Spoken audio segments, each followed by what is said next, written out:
میں کچھ دن پہلے ایک جگہ تعزیت اور ڈرتا ڈرتا گیا تعزیت کرنے.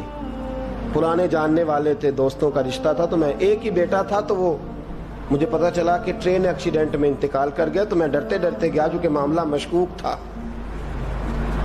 اور جب میں تعزیت کے لیے اندر پہنچا تو ہمارے جو انکل تھے, جن کا میرے دوست تھے, وہ ان کے کچھ عزیز کہنے لگا کہ حضرت جی آپ کے ساتھ والے باہر جا سکتے ہیں؟ تو میں نے کہا چلے جاتے ہیں. میں دوستوں کو گاڑی میں بھیج دیا, اور جب میں نے اس سے بات چیت کی, کہنے لگا میرا بیٹا ایکسیڈنٹ تو میں نے بنایا ہے, وہ تو خودکشی کر کے مرا ہے.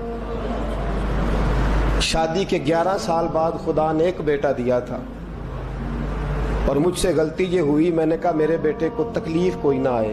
اس کے منہ سے جو نکلا میں نے اسے دیا, جو اس نے مانگا میں نے دیا.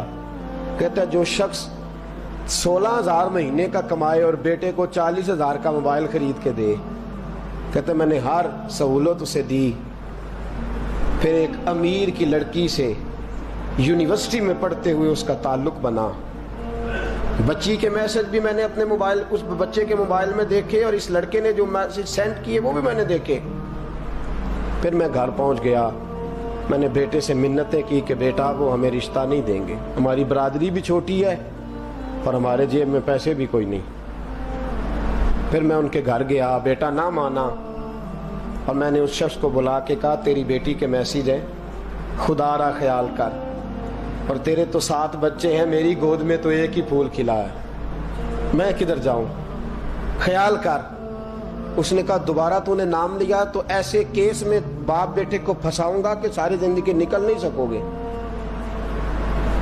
نے کہا میں نے بیٹے سے کہا کہ بیٹا میں نے پگڑی تک رکھی ہے پر مجھے رشتہ نہیں ملا, تو باز آ جا.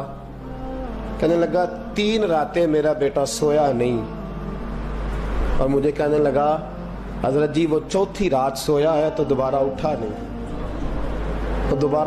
مجھے کہنے لگا مجھے اجازت دو کہ میں اس بیٹی کو بھی قتل کر دوں اور اس کا باپ بھی قتل کر دوں, میرا تو گھر اجڑ گیا نا.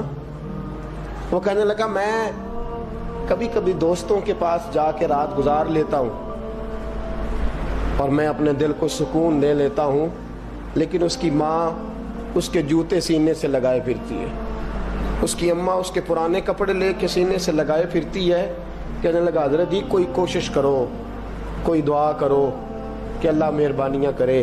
میں کہہ تو نہیں سکا ان سے, لیکن میرے دل میں خیال آیا کہ کس نے کہا تھا کہ بچہ یونیورسٹی میں کو ایجوکیشن میں داخل کراؤ, کس نے کہا تھا کہ اس کے ہاتھ میں آگ کا انگارہ دو. میرے دوست, آپ تیز آنچ, تیز آگ جلا کے اس کے قریب مکھن رکھو, اور پھر مکھن سے کہو کہ ڈلنا نہ, پھر مکھن سے کہو کہ